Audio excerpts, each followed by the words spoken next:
No, nakoľko susedia sa rozhodli, že budú budovať nový plot medzi nami a nimi, tak musíme tu upraviť túto marhulu a pán profesor nám ukáže, ako. Tento prípad býva veľmi častý v susedských spolužitiach, že niekedy konáre prerastajú a sú z toho veľakrát aj zvady. Niektorí sused je rád, že bez roboty má úrody, ale takých je málo. V našom prípade tieto konáre presahujú viac ako 2 metre k susedovi. A my ich musíme odstrániť.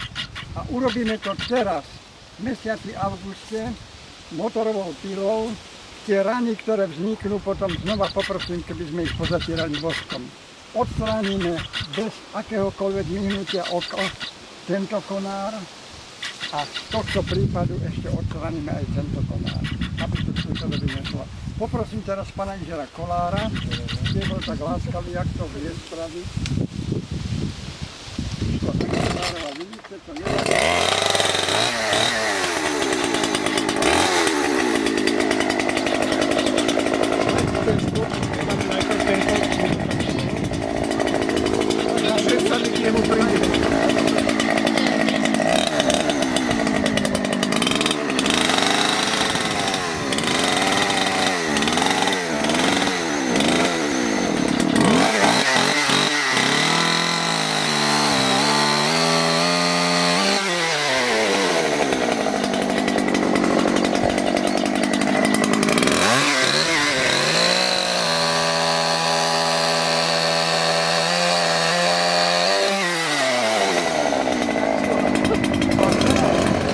Potrebovali rebrík a ten konár, toto ešte nad tým, čo ide.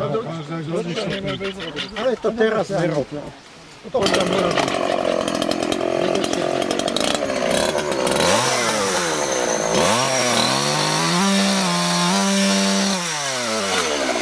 A tým pádom susedovi už nič nebránia, aby mohli robiť.